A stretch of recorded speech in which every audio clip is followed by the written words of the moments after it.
Meðaleinkunn í samræmdum prófum í stærðfræði í 10. bekk marktækt hærri á höfuðborgarsvæðinu en utan þess. Meðaleinkunn á Akureyri þó nálægt meðaleinkunn höfuðborgarsvæðisins.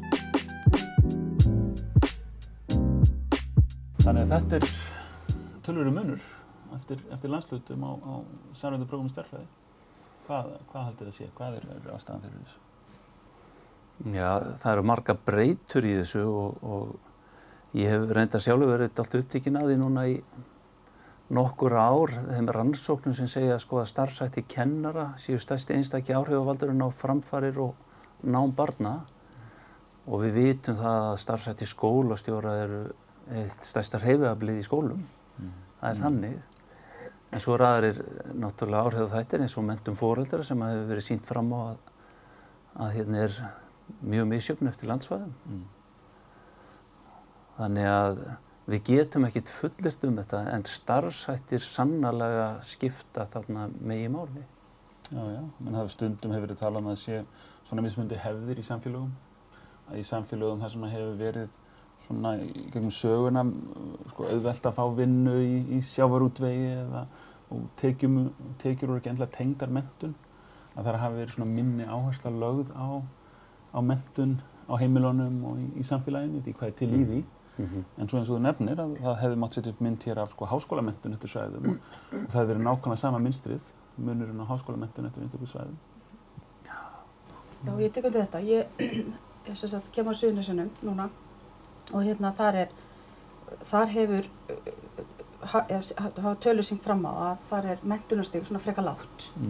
Og þó þessi sækísi væri núna, nú fleiri háskólamenntaðir að flytja á Suðurnesin. En þá hefur þetta svolítið markað skólanum þar og skólastarfi. Það erfiðara að fá kennara til starfa, miklu erfiðara. Og þó það sé að glæðast núna, þá var það líka áhrifavaldur. Það það að hafa, eins og segir, það eru kennsluhættirnir og það er starfið. Þetta litar starfið í skólanum, vissulega. Já, ég tek undir þetta með það að þetta með starfshættina í skólanum gríðarlega mikilvægi. Það líka að horfa til þess að kannski allt og margir mjög litlir skólar út á landsbyggðinni þar sem að sami kennarinn sérfræðingurinn í öllum greinum. Kannski hefur það áhrif hvaða bakgrunn sá kennari hefur, hvaða áhuga hann hefur, hvernig nemendunum í viðkomandi sveitarfélagi eða viðkomandi skóla að ganga í til dæmis grein eins og stærðfræði.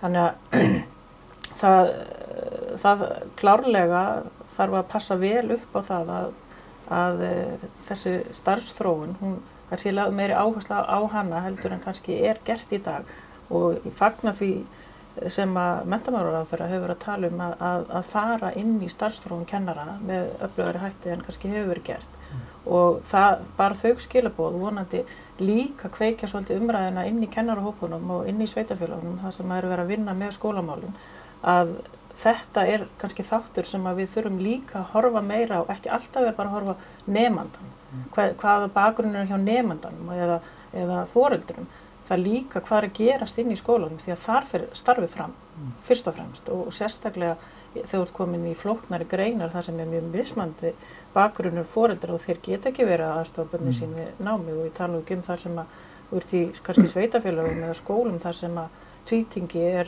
mjög stórt hlutfall nemenda hafa ekki íslensku sem móðurmál. Það er líka bara interessant að velta fyrir sér þessum gríðarlega mun á skólum. Þú ert með stærstu skólana, þú ert með marga bekki í hverjum árgangi og svo niður í skóla þar sem jafnvel 3 nemendur í öllum skólanum. En svo dæmi að þetta kannski ekkert ósvipað því sem hefur verið talað með aðrar starfsstéttir. Það svolítið skrítið hvernig litið á lækna, að það sé svona hápunktur læknisferilsins sé að vera yfirlæknir á Landspítalanum en ef þú ert læknir einhvers staðar á einhverju litlum stað að þá hafa einhvern veginn tapað leiknum en þetta er allt öðruvísi sérfræði sem þarf til þess að vera eini læknirinn á einhverjum stað eða vera eina löggan á einhverjum stað með að það vera hluta stóru lögreglulið og sama hátt þessir með litlu skólana að það er alveg spurning hvort við höfum gert nógu mikið úr því hvað þetta mikil sérfræði vera í litlum skólum. En þörfin fyrir sko fjölhæfa kennara, hún eykst eftir því sem skólarnir minnka. Það einhvern veginn þannig að kennari geti bæði verið með tónlist og eðlisfræði og sett jafnvel upp leikrit og svo framvegis. Og það eru eiginleika sem eru eftirsóknarverðir. En að því þú talaðir aðstoð foreldra í námi. Foreldrar og aðstoð þeirra skiptir máli. Það hins vegar búið að rannsaka alltaf mikið heimanám. Og það er rannsóknir, það segja okkur svona í stórum dráttum, það skiptir öllu máli hvernig heimanám er lagt upp. Það er að segja það er ekki það sama alls staðar, það er bara þannig. En áhrif af heimanámi, sem ég vil eiginlega fara að kalla bara sjálfsnám, vegna þess að eftir því sem ofardregur í skólakerfinu þá eykst hlutur sjálfsnámsins. Þú fer að taka ábyrgð á eigin námi enn frekar, en árangur af heimanámi, hann fer ekki að vera sýnilegur fyrir svona 12 ára aldurinn. Við vitum hins vegar að ef við getum komið á þjálfun í lestri til dæmis á fyrstu árum grunnskólans, ef við getum komið því á í samstarfi við heimilin, þá er von á meiri framförum. Það er til dæmis eitt vitum við, en það þarf að gera það með réttum hætti. En hvað heldur nú, getum við sagt við horfum á þetta frá börnunum, að auðvitað ættu öll börn eiga sama rétt á undirbúningi þegar þeir fara út í lífið. Og þegar maður sér svona mun eftir landshlutum eða svæðum á því hvernig frammistaðan er þegar krakkar eru í 10. bekk, þá getum við sagt, er það þannig að barn sem elst upp á einu stað á landinu hafi verra start heldur annar staðar vegna þess að það bjóða þessu svæði, eða eru þetta aðrir þættir sem hafa ekkert með landshlutan að gera? Er þetta bara spurning bakgrunn foreldrana, er þetta spurning slíka þætti? Er eitthvað sem að, er ástæða til að gera eitthvað í þessu? Hvað væri hægt að gera? Ég held að eins og við höfum komið inn á áður, þá skiptir kennari máli, starfshættirnir hans og hver skóli verður náttúrulega að mæta sinni nemendahóp. Og þess vegna er svo mikilvægt að skólar séu bara faglega sjálfstæðir og séu alltaf verið að vinna starfið í skólunum í rauninni kringum nemendahópinn sem er þar, hvort sem það er með 3 nemendur eða 700 nemendur. Og það er mjög mikilvægt, en vissulega eru fleiri breytur eins og menntun foreldra og annað sem kemur inn í. Og svo þetta líka, hvernig við náum til heimilana, eins og að tala með lesturinn. Og að læsið er bara svo gríðarlega mikilvægt. Grunnurinn á öllu námi. Það er svo mikilvægt að ná vel til foreldra og virkja það á hvað varðar þetta þjálfunaratriði og þetta nám barnanna. Og virkja það vel, fá það inn í skólana og fá þeirra svona líka sýn og aðstoð því sem er að gerast í skólum. Skóli margbreytileikans, náttúrulega hugtak sem er mikið rætt núna. Og það er annað, við erum að fá sífellt fjölbreyttari nemendur í grunnskólana, eða við erum kannski að sjá það betur, við erum vonandi að mæta þeim betur og þá þurfum við líka kennara sem eru með góða og víðtæka menntun til að sinna þessum nemendum. Þannig að það eru fjölmörg tækifæri í menntamálinu, vissulega. En svo má aftur að segja, það er þetta þannig að menn geta verið góðir í einhver sem þeir hafa ekki formulega menntun til eða lélegir einhver sem þeir eru menntaðir í, en það er samt þannig þegar maður horfir á tölurnar að til dæmis á Akureyri innan við 0,5% kennara sem ekki eru með kennararéttindi á svæðunum svona sem utan suðvesturhornsins og Akureyrar, að þá er kringum 10% sem eru ekki með formulega menntun. Og er þetta eitthvað sem getur spilað inn í með þennan mun? En þá áttu að tala grunnskólakennara. Grunnskólan, já. En við erum enn betur mönnuð í leikskólahlutan. Já. Hérna á Akureyri. Já. Þetta ætti að skipta máli. Og við verðum bara að ætla það að menntun kennara, hún er bara mjög mikilvæg. Svo kemur náttúrulega inn í eins og þú ert að nefna, það eru starfshættirnir. Það er að segja, hvernig náum við að láta okkar eigin starfshætti vinna að því að börnum fari fram og við reynum að skapa með foreldrunum aukna farsæld hjá þeim einstaklingu sem við erum með. En það bara, ég veit ekki hvort við séum ekki alltaf meðvituð þetta, en einhvern veginn að þá erum við ekki endilega alltaf að fylgjast með framförum og hvernig börnum vegnar í okkar samskiptum. Svo eru kannski kerfið stundum svolítið fast í einhverju hefð og einhverju svona formi og við kannski stundum á hrædd að taka áhættu, pröfu eitthvað nýtt eins og bara til dæmis með samstarf. Ég er nefnilega sjálf nýlega bara búin að ferðast Austurland og Austfirðina og komandi þar inn í sveitarfélög byggðakjarna með mjög fáum nemendum. Þar er meðal annars innan sama sveitarfélags nokkrir skólar og þar geta kennarar verið svolítið að fara á milli. Ég meina ef einhver góður stærðfræðikennari á einum stað, hann getur farið yfir á annan. Litlu skólarnir, þessi pínu litlu grunnskólar, af hverju ekki meira samstarf á milli þeirra? Af hverju er ekki verið að nota kennara, hann bara Grímsey og hann frábær landafræðikennari og hann getur verið að nota náttúruna í Grímsey til þess að kenna nemendum einhvers staðar allt annars staðar á landinu þar sem er enginn sem er sérfræðingur í landafræði og getur kennt landafræði með sama hætti. Nú er fyrirtæki Trappa sem er staðsett hér á Akureyri, það farið að veita þessa þjónustu. Já, en það kemur upp kannski, það ekki sveitafélögin sem að vinna það er bara fyrirtæki sem fer á stað og ég veit alveg að það sveitafélög að grípa það en við getum verið að gera þetta meira sem hluti að starfi þessara skóla og það getur meira að vera þannig að það getur verið gott fyrir 700-800 manna skóla á höfuðborgarsvæðinu að fá kennara í Grímsey til þess að kenna þeim eitthvað sem bara Lunda eða eitthvað tengt smábátaútgerð eða einhverju. Ég meina við erum held ég of föst í því að hér er ég kennarinn komin inn í mína kennslustofu og svo bara loku hurð og þá bara ég orðið minn einyrki inni með hópinn sko. Maður veit alveg að þetta sem betur fyrir þetta breytast og verður meiri teymisvinna. En stóri áhrifavaldurinn á okkar tímum eða þessum tímum í skólastarfi er upplýsingatækni.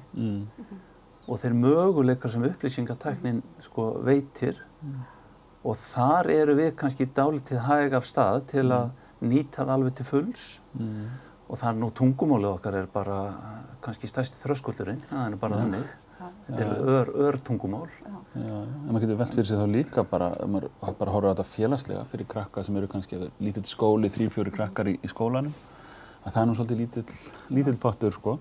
Auðvitað er þetta að nota tæknina líka til þess, þú getur séð fyrir miklu meira samstarf milli lítilla skóla, það er svona krakkar sem eru kannski svipaðri stöðu og kennarar sem eru svipaðri stöðu út allt land fái bæði svona styrk af hvort öðru en líka bara til þess að auka fjölbreytnina og gera lífið skemmtilegri í skólanum.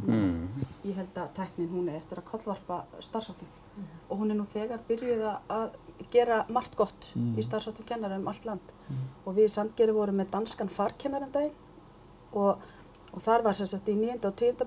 bekk bara lögð niður önnur kennsla en dönskukennsla í bara einhverja 4 vikur og úr varð bara sprenging, bara sköpunarkraftur og frábær vinna og í samstarfi við jafnaldra í Danmörku.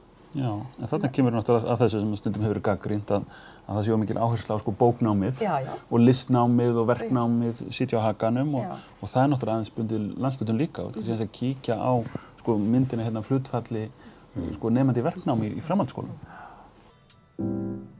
Nemendur í verknámi eru rúmlega 3/4 framhaldsskólanemenda á höfuðborgarsvæðinu og á Akureyri. Í 10 framhaldsskólum í öðrum landsbyggðum er hins vegar aðeins 1 af hverjum 5 nemendum í verknámi.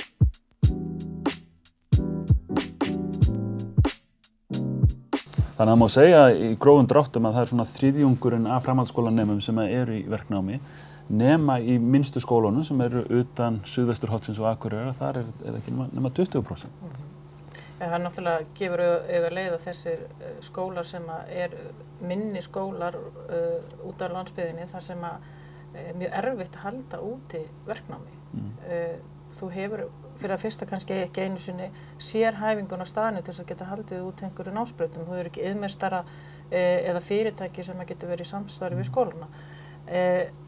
Til þess að skólar á landsbyggðinni geti verið að halda úti námi fyrir sitt nær samfélag að þá er mjög mikilvægt að það sé þá samstarf á milli skólana, skólans og þess atvinnulífs sem er á viðkomandi svæði og þannig er hægt að búa til svona, eitthvað utan það en að sama skapi er verið að undirbúa nemendur undir eitthvað annað líka því að það setjast mjög ekki allir að á sínum heimastað en klárlega verður þetta að vera í tengslum við atvinnulífið sumstaðar atvinnulífið kannski bara of einhæft til þess að það sé hægt að bjóða upp á eitthvað verknám.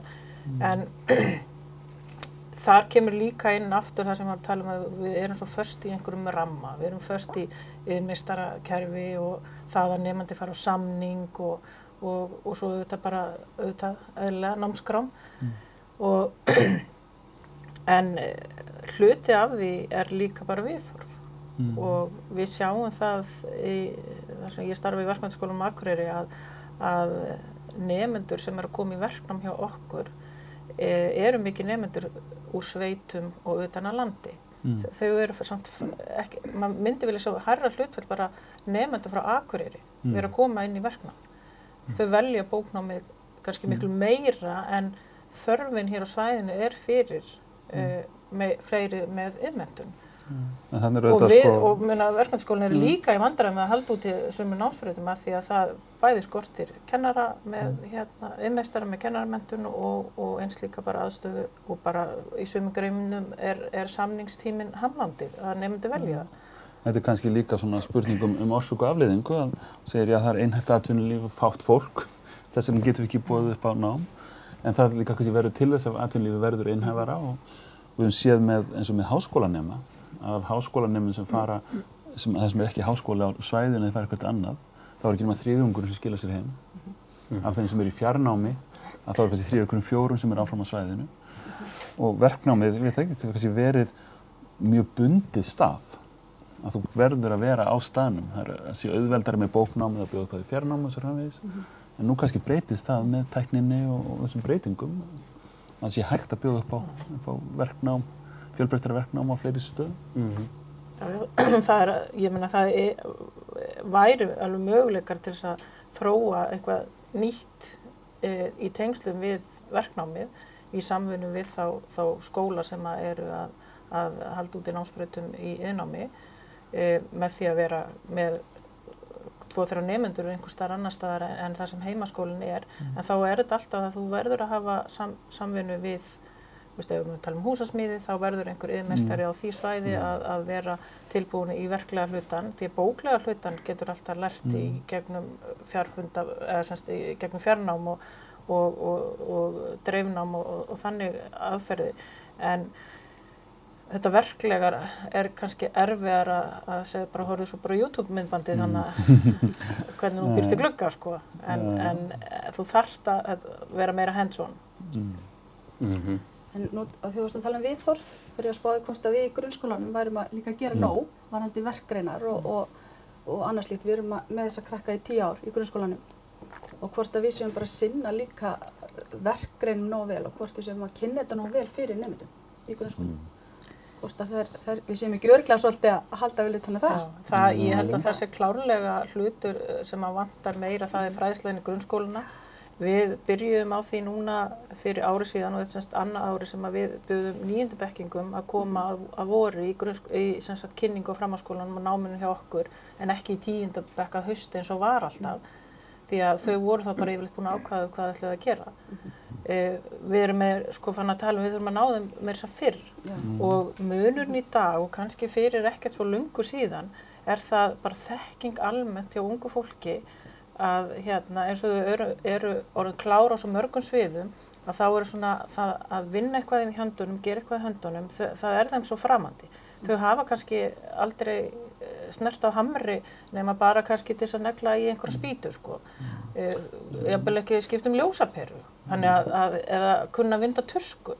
Þannig að þessi verkfærni, hún miklu minni og þess vegna hefur mjög áhugavert verkefni sem við höfum unnið með Akureyrarbæ í nokkur ár og ég veit að það eru fleiri verknámsskólar sem að gera þetta annars staðar að það hluti af valgreinum nemenda í 9. og 10. bekk að koma einu sinni í viku í verkmenntaskólann og eru til dæmis í rafvirkjun eða sjúkraliðanámi eða að fá svona kynningu, þetta heitir iðngreina kynning. Þannig að þau eru að fá að snerta á hlutunum. En þá má líka spyrja, þetta einhver leyti skólakerfi þar sem að við sem við erum í skólum höfum náttúrulega farið í gegnum háskóla og þá miða menn svolítið við það, Ef þú ert að kenna í grunnskóla, þá ertu kannski fyrst og fremst að undirbúa nemendur fyrir það að fara í framhaldsskóla. Ef þú ert að kenna í framhaldsskóla, þá ertu undirbúa þá fyrir að fara í háskóla. og ef þú ert að kenna í háskóla, þú ert kannski undirbúið að fara í doktorsnám, skiljið. Já. Það verði svona kerfið svona ósjálfrátt. Án þess að það sé neitt illa meint, sko. Nei, akkúrat. Að þá sé náttúrulega gengið út frá því að framhaldsskólinn eða grunnskólinn sé að undirbúa fólk undir bóknám. Og að svona verkgreinarnar séu kannski svona til hliðar og svona kannski aðeins auka í... En það er svona sagt með berum orðum að það sé verið að undirbúa nemendur fyrir frekara nám, sko. Já. Þannig að það er þannig. Ég er aðeins að velta fyrir mér, sko, þessu með verknámið. Vegna þess að hérna, við erum þó með þriðjung fólk sem fer í verknám. Það er þannig. Og hvernig getum við aukið, sko, áhugann eða hvað það er sem drífur fólk áfram eða stjórnar vali. Ég held við vitum það ekki alveg fyrir víst, en sko sannarlega er bein reynsla af einhverju sem að fari til að geta vegið og metið allavega hvort þú viljir þetta eða ekki. Hvort það er meira eða minna af því en var, ég veit það ekki. En sko, mér finnst alltaf standa eftir að þegar að sko, að því að við förum, langflesti fara í framhaldsskóla og við erum með hátt brottfall úr framhaldsskóla meðan við svona samanburðarþjóðir, þá vil ég bara koma aftur að starfsháttum.